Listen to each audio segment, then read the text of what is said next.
The war had been long and hard. The Valari Empire, once a powerful force in the galaxy, had lost to the coalition of worlds. The Empire's fleet had been defeated in space battles, and their cities on many planets were left in ruins. Now, the Empire had to surrender. As part of the surrender agreement, the Valari royal family was to be handed over. It was a decision made by the leaders of the coalition, who saw the royal family as symbols of the Empire's past power. However, the coalition didn't know what to do with them. The royal family had no more value, and their presence felt like a reminder of the war that had cost so much. Princess Scifi, the last surviving member of the royal family, had been left behind in a cold, dimly lit medical bay on a small outpost in deep space. She was injured, weak, and surrounded by unfamiliar faces. Her own people had abandoned her, and the coalition saw her as a relic of a failed regime. No one cared for her, except for the medical team assigned to the outpost. But even they didn't see her as someone worth saving. Scifi lay on the bed, her body bruised from the injuries she'd sustained during the war. Her heart was heavy with the loss of everything she had known. She had lost her family, her throne, and the life she had been born into. And now, even her own people had turned their backs on her. Her thoughts were interrupted when the door to the medical bay opened. A man in a medic's uniform entered. He was young, with short brown hair and a kind expression, though his face seemed tired. His name was Ethan Carter. He was human, a medic assigned to the outpost to help treat injured soldiers and civilians from both sides of the war. Ethan glanced at Scifi's chart, then back at her. He could see the frustration in her eyes, the anger mixed with the exhaustion that she carried. She was a princess, once considered important, and now she was just another victim of the war. He could tell that she didn't want his help. Most people in her situation wouldn't want help from someone who was part of the enemy. "You're not alone," Ethan said softly, though he knew she wouldn't answer. Scifi turned her head away, her gaze cold and distant. She wasn't interested in talking. She had nothing to say to the humans who had defeated her people, who had torn apart everything she had ever known. Ethan sighed and walked over to the side of her bed. He could see the sharpness in her eyes, the way she held herself like a queen even in her weakened state. She was proud, even if it was a pride that had been shattered by the war. But Ethan didn't believe in giving up on people, no matter who they were or where they came from. His orders were simple: keep her alive until the higher-ups decided what to do with her. But Ethan wasn't one to follow orders without thinking. He could see the life in her. Underneath the anger and pain, there was still something worth saving. Ethan reached out to adjust the IV drip connected to her arm, his fingers brushing against her skin. It was a simple action, but to Scifi, it felt like a betrayal. She had never been treated like this by a human. Her people had always seen humans as beneath them, a lesser species. Now, here she was, being cared for by one. Her pride whispered to her to refuse his help, to pull away from the touch of the human. But Scifi's body didn't listen. She was tired, and her injuries were worse than she wanted to admit. She needed the help, even if it came from the enemy. "Why are you doing this?" Scifi's voice was weak, but the question was clear. She looked at Ethan with a mixture of suspicion and disbelief. Ethan paused for a moment, then gave a small shrug. "Because you need help, and everyone deserves a chance." Scifi stared at him, trying to understand. The last thing she expected was for a human to care for her, to show any kindness. But here he was, giving her something no one else had: hope. "I didn't ask for your help," she whispered, turning her face toward the wall again. "You should let me die. There's nothing left for me." Ethan didn't say anything for a moment. He didn't want to argue with her. He knew the pain she was in, even if she didn't want to admit it. But he also knew that every life had worth, no matter who it belonged to. Scifi closed her eyes, pretending to sleep, but she couldn't shake the feeling that maybe, just maybe, this human might be different. As the hours passed, Ethan continued his work, quietly taking care of her. He would not let her die. He didn't know why, but something about her, Something about the way she fought, even in silence, made him determined to help her. The days passed slowly in the quiet medical bay. The sound of beeping machines and soft footsteps was the only company for both Ethan and Tylessa. He came in every day, sometimes twice, to check on her, adjust her IV, and make sure she was as comfortable as possible. At first, Tylessa refused to speak to him, but over time, she grew less resistant to his presence. Despite her silence, Ethan could tell she was improving. Her breathing had become steadier, and the deep bruises on her face were starting to fade. But there was still a sadness in her eyes that no amount of medicine could heal. She had been abandoned by her people, left behind by the very empire that once protected her. The weight of her past hung over her like a dark cloud, and Ethan knew it wouldn't be easy to lift. Ethan had been told by his superiors to simply keep her alive. They had no interest in saving her or helping her recover. They saw her as a symbol of a defeated empire, something to be discarded once the war was over. The coalition's leadership didn't want a reminder of the Velari royalty, and they certainly didn't want to waste resources on a princess no one cared about. But Ethan wasn't like the others. He didn't see Tylessa as a symbol of a lost war. To him, she was just a person, one who needed care, just like any other injured soul who came through the outpost. He could never understand how anyone could turn their back on someone who needed help. Even if she was a princess, even if she was from the losing side of the war, she was still human, at least in the ways that mattered. One evening, as he was adjusting her bandages, Tylessa opened her eyes. Her voice was soft, but it was enough to break the silence. "Why are you doing this?" she asked again, her gaze fixed on him. The question was almost a whisper, as if she wasn't sure whether she wanted an answer or not. Ethan paused, looking down at her. She still had that look in her eyes, the look of someone who had given up, someone who believed no one cared anymore. He could understand why she felt that way. After everything that had happened to her, it would be hard to trust anyone. But he couldn't stop himself from answering. "Because someone has to care," Ethan said simply, his voice steady. "I'm here because I believe that everyone deserves a chance to live, no matter who they are." Tylessa looked at him, the silence between them stretching for a few moments. She didn't know how to respond. Humans had never been kind to her people, not when they were in power, and certainly not now. But Ethan was different. He wasn't like the others. There was something in his eyes, something she couldn't quite place, but it made her feel, something she hadn't felt in a long time. Hope. "I don't deserve your help," she whispered, barely audible. Ethan sighed and adjusted her blankets, taking a moment before responding. "No one ever said you did. But sometimes, it's not about what you deserve. It's about what you need." Tylessa felt a strange warmth spread in her chest, though she quickly pushed it aside.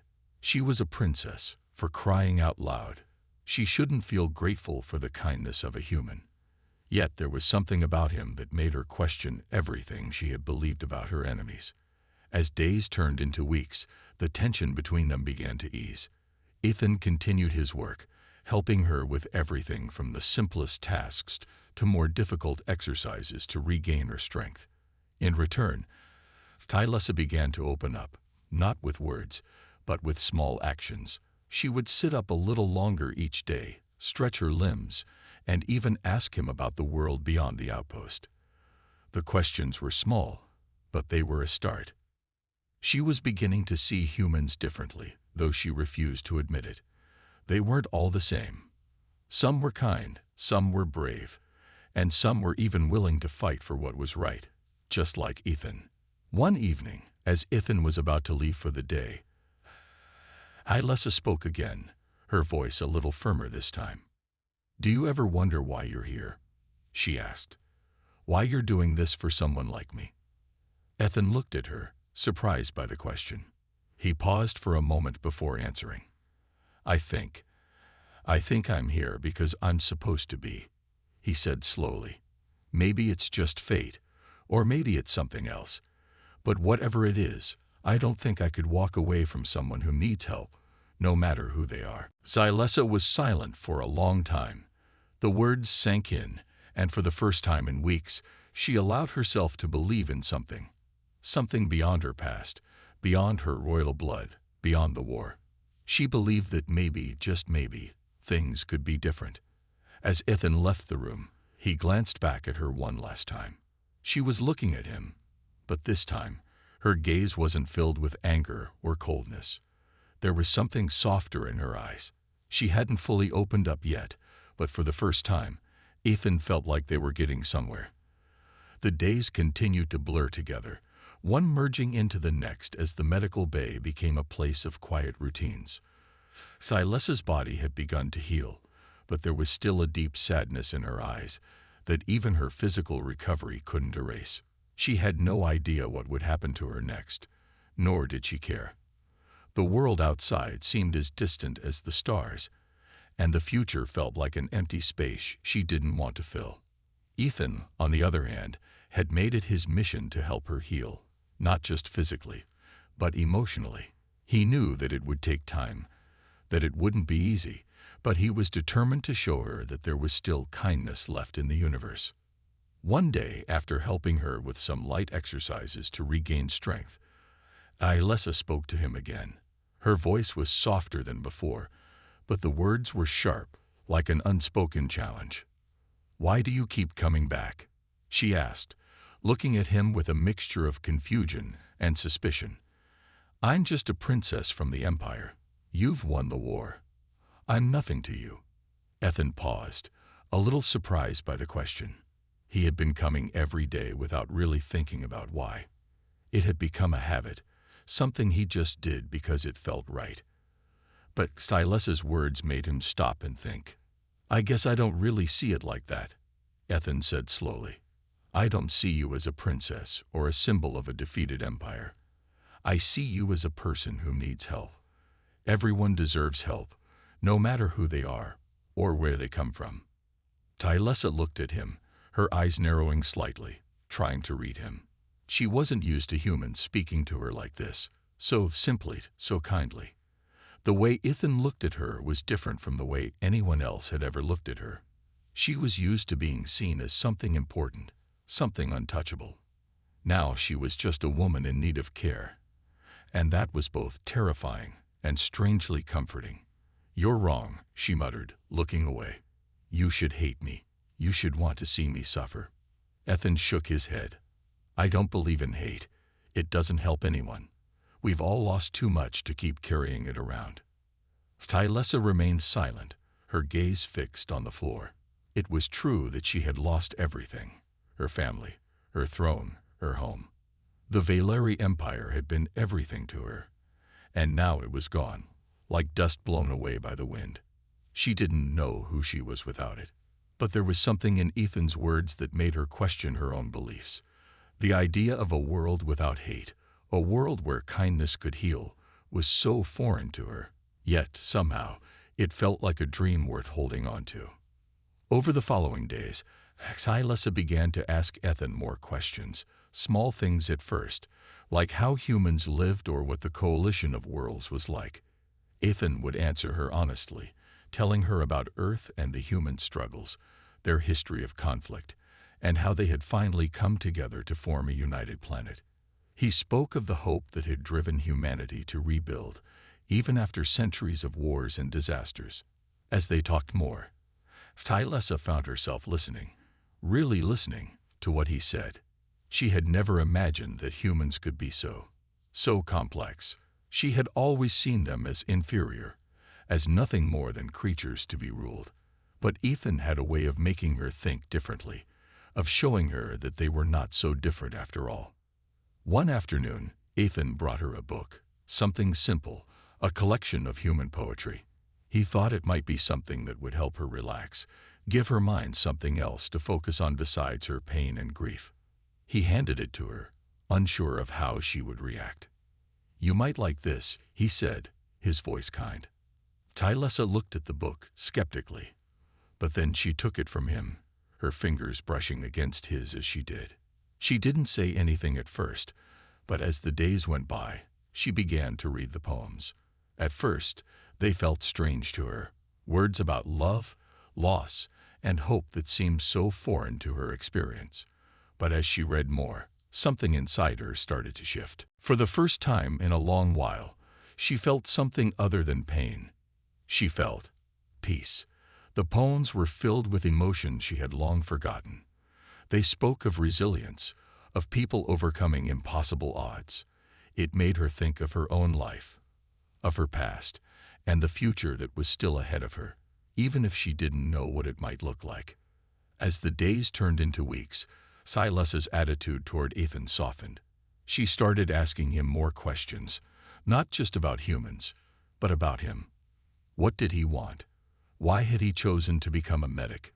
What did he dream of? Ethan was always open with her, always ready to answer her questions. He was patient, kind, and gentle, and Tylessa slowly began to realize that this was the first time in her life that someone had treated her as an equal, not as royalty, not as a princess, but simply as a person. But the more time they spent together, the more Tylessa realized that she was beginning to care about him, not just as someone who was helping her recover, but as someone who understood her in ways no one ever had. And that scared her. The weeks that followed were filled with quiet moments, small gestures, and the slow but steady healing of both body and soul. Tylessa's physical strength grew each day, but her emotional scars were not so easy to mend. Despite Ethan's care, she often found herself lost in thought, reflecting on everything she had lost. The weight of her royal blood, her throne, and her people still hung heavy on her heart.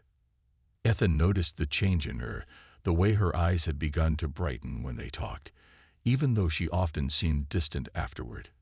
It was as if she was afraid to truly hope again, afraid that if she did, the world would take it away from her, just like it had taken everything else. But Ethan didn't give up.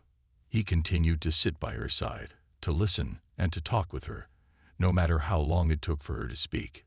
His presence was steady, like the gentle rhythm of the waves against the shore.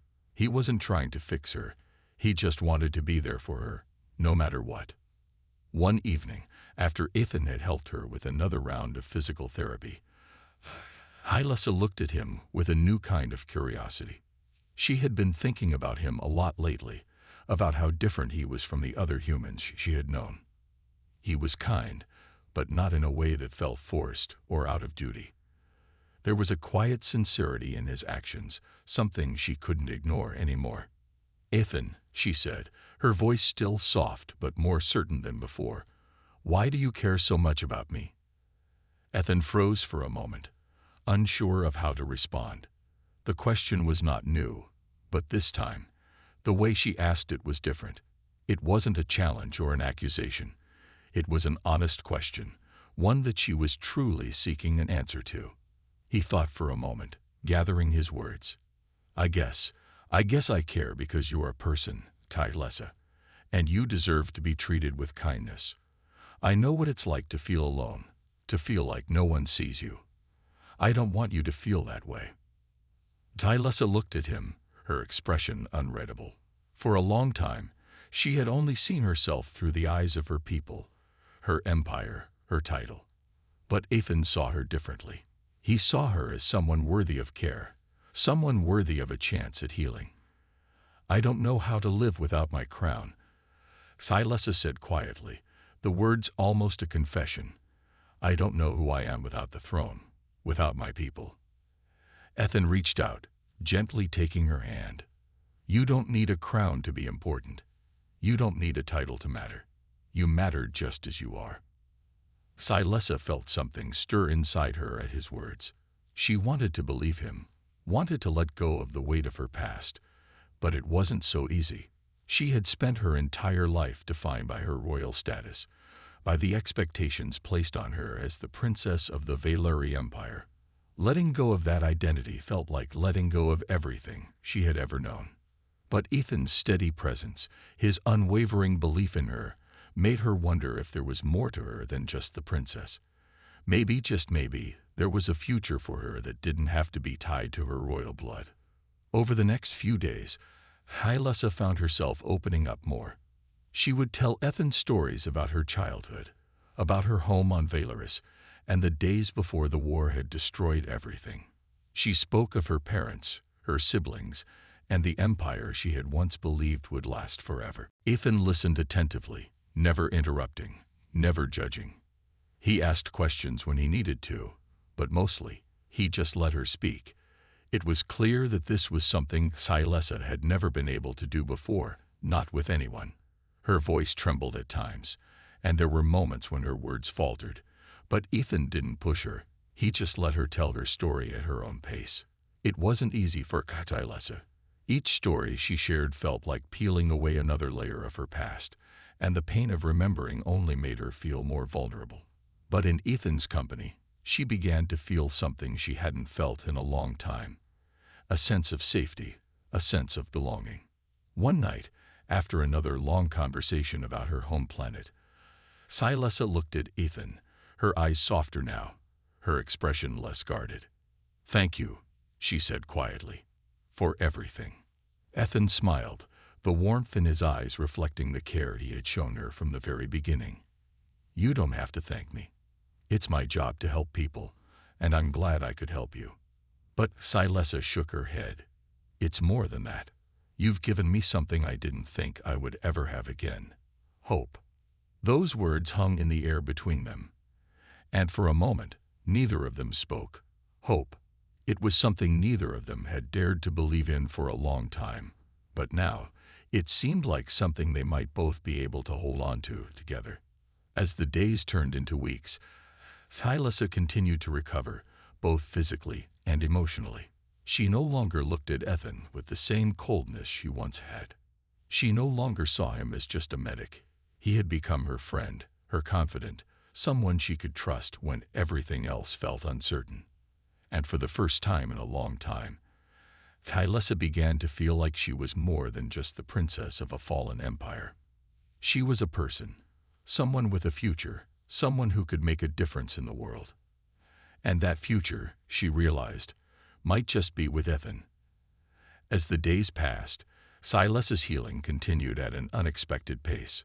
Her body was getting stronger, but it was her heart that seemed to be shifting most of all. The walls she had built up around herself were slowly crumbling, piece by piece. Each conversation with Ethan felt like a small victory, a moment where she let herself remember what it was like to trust, to care. Scifi had always thought she would be defined by her title, her birthright. But now, she was beginning to see herself differently, not just as the princess of a fallen empire, but as someone capable of making her own choices, of forging her own path.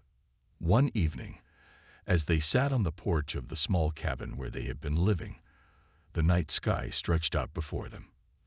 The stars above seemed so far away, yet in that moment, they felt within reach.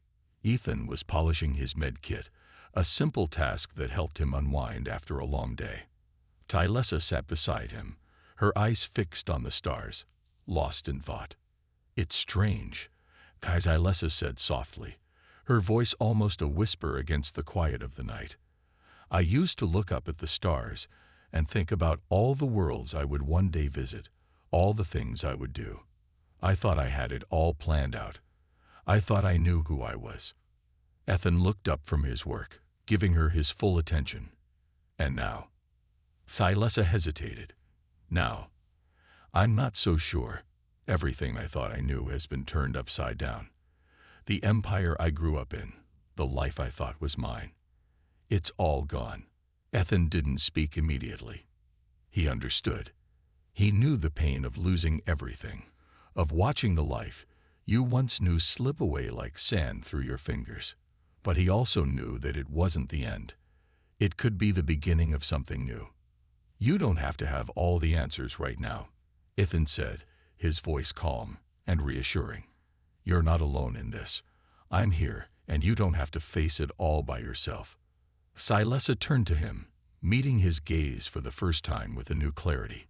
She had spent so much of her life in isolation, both physically and emotionally, but now, with Ethan by her side, she was starting to feel something she hadn't felt in years. Hope. "Thank you," she whispered, and for the first time, The words felt genuine, without hesitation. Ethan smiled. "You don't need to thank me. I'm just doing what anyone would do." But Xylessa shook her head. "No, it's more than that. You've given me more than just care. You've given me a reason to keep going." As the days turned into weeks, their bond grew stronger. Xylessa found herself opening up in ways she had never imagined. They would talk for hours, about everything and nothing. Sometimes they would sit in silence, just enjoying each other's company. It was in these quiet moments that Xylessa realized how much she had come to depend on Ethan, not just as her medic, but as a friend, someone who cared for her without expectation. One day, as they were walking along a nearby stream, Xylessa stopped, looking out over the water. The sound of the flowing river was soothing, but there was something else in her eyes, a sense of determination. "Ethan," she said, her voice strong, "I want to do more than just survive. I want to find a purpose. I want to make a difference." Ethan stopped beside her, looking at her with understanding. "You already are making a difference. Just by being here, by letting yourself heal, you're showing others that it's possible to start over, to rebuild." Xylessa smiled, but it was a smile filled with resolve. "I want to do more than that. I want to help people. I want to rebuild what was lost, even if it's just one small piece at a time." Ethan nodded. "That's a good start." They continued walking, but Xylessa's mind was racing. The idea of rebuilding her home planet, of restoring what had been lost, was a daunting one. But for the first time in a long time, it didn't feel impossible. With Ethan's support, she knew that maybe, just maybe, she could make a difference. She didn't have to be a princess to do it. She just had to be herself. Over the next few days, Xylessa began to take small steps toward her goal. She studied the people around her, learned what they needed, and began to think about how she could help. She didn't have an army or wealth, but she had something even more powerful: her knowledge, her compassion, and her willingness to try. One evening, as they sat together in the cabin, Xylessa turned to Ethan with a new spark in her eyes. "I've been thinking," she began. "Maybe I can start by helping the people who have been abandoned like I was. There are others out there who need someone to believe in them." Ethan looked at her, his expression proud. "I think that's a great idea." Xylessa smiled. "It's time to stop looking at the past. It's time to build something new." And with that, Xylessa knew that her journey had truly begun. She might not have her empire anymore, but she had something far more important: a new purpose. The days continued to pass slowly, but with each one, Xylessa felt stronger. She had made it her goal to help those who, like her, had been abandoned, forgotten, or cast aside. She had no army, no riches, but she had the will to make a difference, and that, she realized, was more than enough. Ethan was her constant companion. He helped her with her plans, guiding her with his calm advice and support. While he was a skilled medic, his kindness and wisdom were even more valuable. They had grown close in a way that Xylessa had never expected. Ethan wasn't just a stranger who had saved her life. He had become her friend, her anchor, and sometimes even her family. One morning, as they were making their way through a small village, Xylessa noticed a group of people gathered near a rundown building. There was a quiet desperation in the air. She could feel it, a weight that seemed to hang over everyone. It wasn't the same feeling of defeat she had known in her own time as princess. It was something different, something more real. These people weren't lost to the past. They were fighting for survival in the present. Ethan noticed her gaze and nodded in understanding. "We should check it out," he suggested. Xylessa agreed without hesitation. She had a feeling that this would be the beginning of something important. She wanted to help these people, no matter how small her actions seemed. They weren't alone in this world. Not anymore. As they approached, Xylessa could see the exhaustion on the faces of the people. They weren't just hungry or thirsty. There was something deeper in their eyes, an absence of hope, as though they had forgotten what it meant to dream of a better future. The people looked up as they approached, their expressions guarded. A woman with tired eyes stepped forward, watching Scifi closely. The woman was thin, but her posture was straight, and there was a quiet strength in the way she held herself. She was older than Scifi, but there was a similarity in their demeanor. Both had known what it was like to carry the weight of responsibility. "Can I help you?" the woman asked. Scifi smiled, stepping forward with as much confidence as she could muster. "I'm Scifi, and this is Ethan. We're here because we want to help."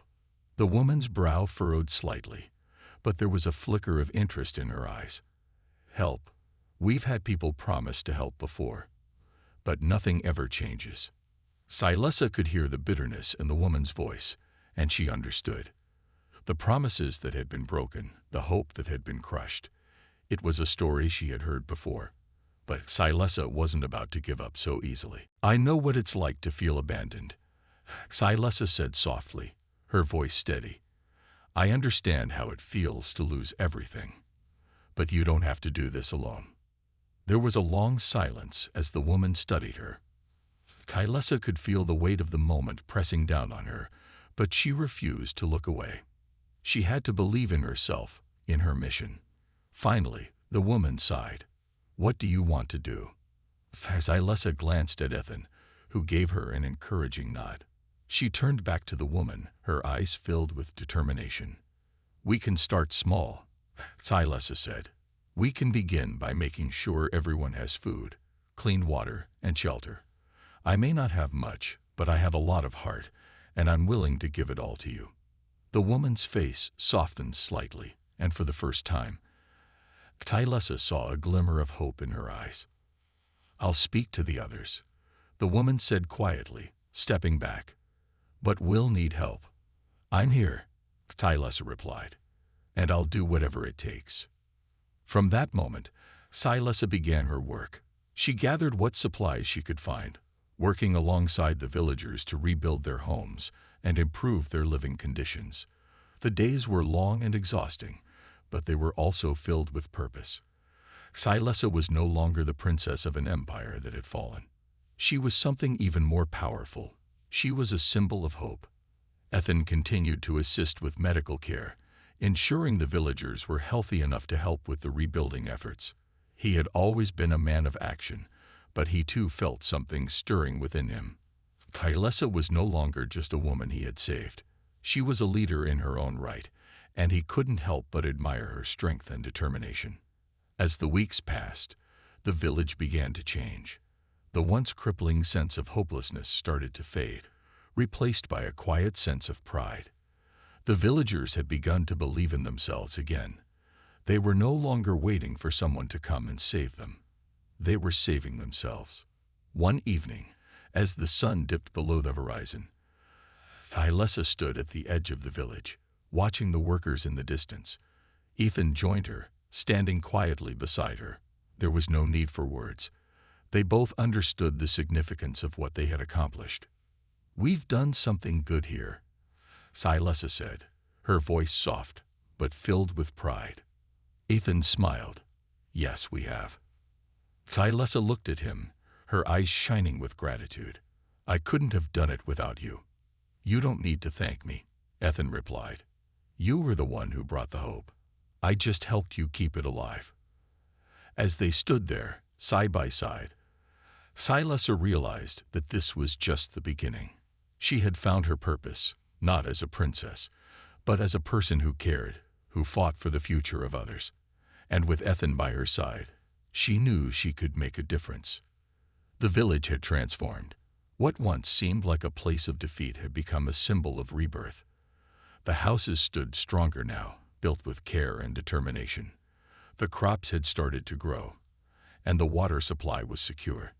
The villagers had become a tight-knit community, supporting each other in ways they never had before.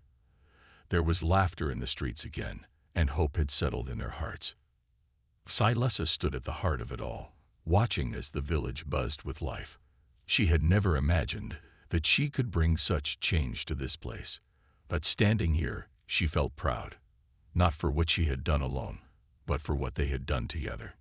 It was early in the morning when she heard a knock on her door. She opened it to find the woman who had first spoken to her, the one with the tired eyes but the strong spirit.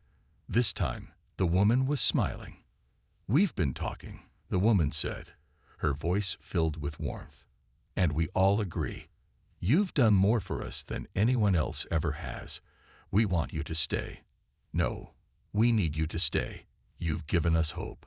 Now we want to build this place into something more, something that can stand on its own. We want you to lead us."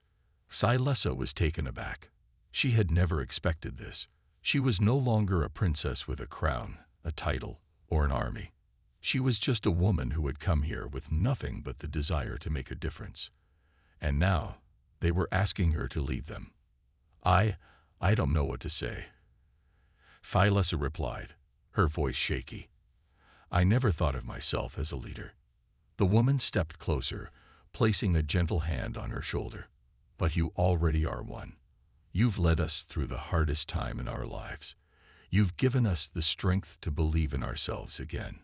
That's what a leader does." Scifi looked over the village once more, seeing the faces of the people she had come to care for. They were looking at her with trust, with respect, and with the hope that they could build a better future together. She took a deep breath, her mind racing. She had always believed that her destiny was one of royalty, of being a princess in a grand palace. But maybe, just maybe, her true calling was here, among these people. "Okay," Scifi said, her voice growing more certain. "I'll stay. I'll lead. But I need your help. I can't do this alone." The woman smiled. "We wouldn't have it any other way." As the days turned into weeks, Scifi threw herself into the task of rebuilding. She met with the villagers daily, listening to their needs, their ideas, and their hopes for the future. They worked together to improve the community even more, building a school, planting more crops, and expanding their trade with neighboring villages. Ethan continued to support her, offering his medical skills whenever they were needed. He had become not just her companion, but a trusted advisor and friend. One day, as Scifi walked through the village, a small group of children ran past her, laughing as they played. They were carrying handmade toys, smiling brightly. She couldn't help but smile too. These children, who had once known nothing but hardship, were now growing up in a place full of possibility. They were the future, and Scifi had no doubt that they would continue the work she had started. She had given them the tools to dream again. "I think we're really doing it," Scifi said to Ethan, who stood beside her, watching the children play. "We're building something that can last." Ethan nodded. "We've come a long way, haven't we?" "Yes," Scifi agreed, "and we'll keep going." That night, as the sun dipped below the horizon, Scifi stood by the village's center, looking out over the land. The stars were starting to twinkle in the sky, and the air was cool but pleasant. There was peace here now, something she hadn't felt in so long. For the first time in what seemed like forever, she felt at home. Ethan joined her, standing silently by her side. She didn't need to say anything to him. He knew what she was thinking. They had come so far together, and this was only the beginning. The work ahead would not be easy, but it would be worth it. "Thank you," Scifi said, her voice soft, but full of meaning. "For everything." Ethan smiled. "You don't need to thank me. You did this. You brought hope to these people." Scifi shook her head, her eyes filled with determination. "We did this together." And so, under the stars and amidst the quiet hum of the village, Scifi made a promise to herself. She would continue to lead, to help, to fight for a future where people could live in peace. She wasn't a princess anymore, but she had something far more powerful. She had the trust of those who needed her, and together they would build something that could never be torn down. For the first time, Scifi knew exactly who she was meant to be.